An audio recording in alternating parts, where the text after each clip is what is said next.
Welcome, Traceable Designers. Today we're making the short pleated swag side panel. This panel is compatible and interchangeable with any of the Traceable Designer swag center panels. You can use this with a 1-inch curved curtain rod for a wraparound style or hang with a straight decorative curtain rod. You can also hang the side panels with one of the pleated center panel styles, or you can use the full pleated designs with the center panels that are pleated and the connector panels that are pleated. Today we're working with the pleated swag center panel. This is used to make your pleated side panels. If you were using folded fabric and you wanted to make two at one time, left and right, your panel would have to be wide enough. In this case, we're going to make individual left and right side panels, so we're going to size our fabric individually. Then we're going to flip the design form over to do the opposite side. So start with a very straight edge. I'm going to add some extra fabric because I'm using a curved metal rod, so I'm adding 3.5 inches to my fabric width to curve around that return. The extra width would not be required if you were doing just a straight panel hung on a straight decorative curtain rod. But in this case, I'm going to make sure I have a very straight edge on top. I am going to add the extra width. We are going to use the 4-inch marker for our pocket. When you're doing pleats, you want a little wider pocket. So position your design form along the top edge of the fabric. Make sure it's nice and straight. And then just slide it down so you make sure that you leave that extra area on top unlined. That's going to be your rod hanging pocket. So we're going to do a couple of different measurements today because we are going to be adding some width to the panel. We're going to need to know where our rod pocket area is all the way across the fabric where we're going to be repositioning the design form. So just measure down 4 inches from your straight edge all the way across and mark your fabric. The next set of adjustment marks are going to be for my side return. So since I'm using a 1-inch wraparound rod, I need an additional 3.5 inches. So make sure you have a very straight left edge, measure over 3.5 inches, and position just small marks so that you can see that extra width all along the length of the design form. Keep in mind we are creating left and right side panels, so once we finish this panel we're going to reverse the form and follow the same increased sizing for the opposite side. When you're tracing your design form with the printed side facing up, that will create a right side panel. Facing down will make a left side panel. So in addition to the added rod pocket width, I'm also going to add some width to my pleats. I'd like them to be a little bit wider for a little larger panel. So I'm going to be positioning my design form back on my 3.5-inch marks that I had positioned for the rod return, and then I'm planning to add some extra width on the inside. You can add extra width on the outside depending upon your window size. So now I'm adding 2 inches additional width for my extra pleats. So I'm just going back to my original 3.5-inch mark and measuring over 2 inches. And that will be where I position the left edge of my design form. Then you align it again with the 4-inch mark on top for your rod pocket area to make sure that that is straight across the top as well. Keep in mind, if you're doing a straight panel, you would start your extra width from the outside edge, adding your extra width to the pleat area. So now I'm positioning my design form on my width markers. I've added some extra rod width and also pleat width, and then it's aligned along the top. So start on the right side, upper edge of your design form, and just trace down the right side to mark your panel width cut line.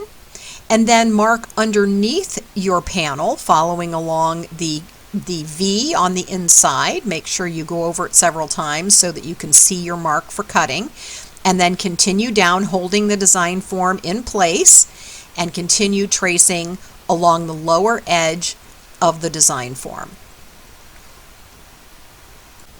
I also like to make little marks where the breaks are in the panel, where the shape changes. This really is helpful when positioning your seam tape to have a nice crisp design. So once I have marked those, I need to continue sliding toward the outside edge. So I am repositioning my design form nice and even again.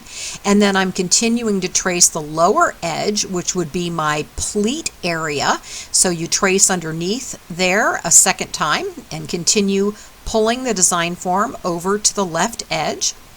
so that you've got your extra pleats, and then you have it moved over so that you have your extra rod return traced.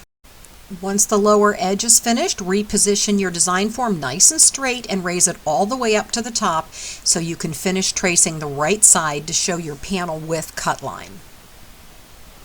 So turn the panel so the cut edge is facing you, and then just start following along the traced line to cut out your valance panel, keeping in mind that you want to make sharp turns when you do reach a V or a change in the shape of the design form. So just carefully follow your cut line all the way around until you've completely cut out your valance panel. If you were using excess as a straight edge guide, just go ahead and remove that from the side. You don't want any of that showing when you reverse your panel. To cut out your lining, you can just use your cut out panel as a guide. You can lift it a little above the lining because you will have a rod pocket. Then just give yourself plenty of excess around the outside edges and then simply follow along the shape of the panel, giving yourself about an extra 2 inches around the entire outside so that you will be sure to cover all the glue when you fuse the panel together. Your kit includes a 10-yard roll of fusible fabric backing. This is seam tape. We're going to use this to attach the lining. The number one thing to make sure of is that you don't run the seam tape over the rod pocket area. So get your design form out and position that so you can make those marks so you know where to begin and end with the seam tape. To attach your fusible seam tape, make sure that you have the glue side facing down and that you are positioned at the rod pocket marker so that you aren't above that area. So you want to make sure it's on the front side of your fabric without being on the back, so double check that because you're putting front sides together. Then use your iron on a no steam setting on medium-high heat, and then start at the marker and then just follow the tape along the edge of your fabric, the front side of your fabric, but don't let it overlap onto the ironing board. You don't want to get any glue on your ironing board. So just follow the seam tape along until you get to the bottom, and then just cut that piece off and then continue along the bottom edge of the panel. Then when you get to the change or the curve in the fabric, make sure that you have a nice crisp V there. So position your tape so you can definitely see the change in the shape. And as you continue along the panel, you'll do the same thing at the next insert V. Cut your tape and then continue along, making sure that you've really accented the shape of the valance panel. When you get to the left side, then just anchor your tape at the bottom, and then always remember you have to stop your tape prior to the rod pocket. Don't fuse the tape above the rod pocket or you will close your pocket and ruin your valance. So then snip that off and then just continue fusing up all the way to the end of the tape. Allow the seam tape to cool completely before you take it off, and then just follow along peeling off the tape to expose the glue. If some of it catches, just make sure you remove all of the paper and don't let your panel overlap. Sometimes the glue will stick together, so remove all the tape from the edges. To attach your lining, make sure everything is positioned properly with the right sides together. You're going to want to make sure that you have fabric extending beyond all of the edges and that you've started at the 4-inch mark on each side. So what's really important here is that everything is nice and smooth, and you're going to start from the middle out. So what's happening is you're actually moving outward, getting rid of any buckling. So you fuse in the middle even though you're not touching any glue yet. You move from the center down and then the center out toward the sides, and make sure that you're still evenly aligned at the upper edge of the glue by the rod pocket section. So just continue around straightening and fusing that, and then when you finally get everything in place, then you can just run your iron along the seams to finish fusing to close the lining seams.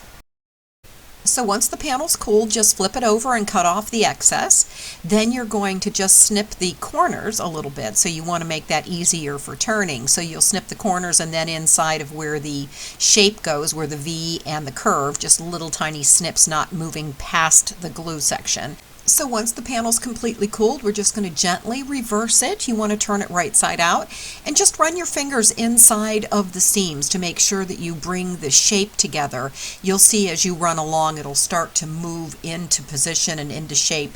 then when you use your iron, you'll be able to continue straightening all of those edges. So you're just really flattening all of that to make it look nice and crisp. So just follow your iron along the edges and just take your time with this process until you get the shape together. And then when you're finished with that, then we can secure the lining. Okay, to hold everything in place, we need to secure the edges. So you are just going to cut a couple of pieces of seam tape to hide behind the two outside edges, and then we'll cut one long strip for behind the lining. This will hold it in place when you make your pleats, and it'll also prevent it from sagging. So cut the two strips for the side and insert those. Make sure they're completely hidden behind the fold, and then you'll do one for the center long section and then iron that in place. Make sure that's underneath the lining though. You don't want that sticking out at all, because that will prevent your pocket from opening when you try to put your rod through. So make sure that's well hidden underneath, and then just fuse the seam tape across the back section about an inch, inch and a half below. Then once everything is cooled, you can remove the paper and iron down the seams and the back lining. So now we're going to add pleats to the side panel. In this particular example, I am using the 1-inch rod with a 2.5-inch return. So I need to measure over 3.5 inches to make sure that my pleats begin after the 3.5-inch mark, so that they're positioned on the front of the rod and not around the side. If you are making a straight panel without a side return, then your pleats would begin about 1.5 inches from the edge. So in my case, I'm folding my first pleat over to the 3.5-inch mark, and then I'm going to fuse that down so it's nice and flat. So just continue pulling your pleats over. They should be about 1 inch, 1.5 inches wide. You'll make probably 3 pleats. And then you want to make sure everything's nice and straight on the edges and across the top, and then just keep ironing until everything is the proper size. So then you'll want to just measure across and make sure that the width of the finished panel is going to be what you expect it to be to fit your window size. So now it's time to secure our pleats so that we have the nice panel shape. So pull out the large piece of fusible backing included in your kit and just cut long strips of about 1.5-inch long pieces. These are going to insert behind the front and back pleats. You want to make sure that they're hidden completely underneath the pleat. You don't want anything extending. So trim anything off that might be extending and make sure it goes all the way to the top edge. Then when you're finished with those and you fuse those down, then you're going to be able to wait for the paper to completely cool and then peel off the paper so that you can then secure the pleats. This is a lot of fold, so you will have to put a piece of spare lining across the pleats so that you can hold extended amount of heat and use pressure in order for those to secure. You don't want to try checking them until they've cooled, because that is when they'll start to glue together. Then you're just going to flip your panel over and do the exact same thing on the back. The only thing with the back section is you want to make sure that the upper rod pocket area does receive the pleats all the way to the upper edge, but you only have to do half of the pleat length on the back. So once everything's finished and it's all cool, then we can start to do our rod pocket. We want to check our length. Pull out your design form. Sometimes the lining will shift and it'll be a little uneven, so this is your opportunity to straighten that out. We do want a 12-inch long finished piece, so your design form can work as a guide there. In my case, it looks like I have about 1/2 inch too short on the one side and it's fine on the other, so we're going to fold that over and correct it with the rod pocket. So fold that over and just iron that down to flatten a little bit, and then pull out a piece of fusible backing and then just secure that across the top of the folded pocket.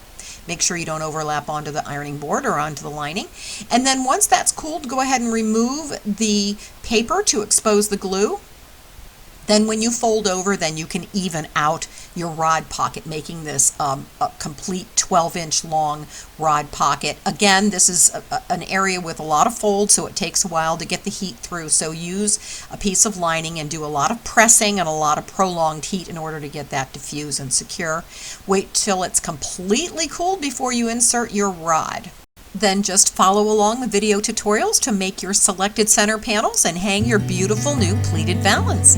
Thank you for joining me, Traceable Designers, and remember, you can always make your mark with Traceable Designer.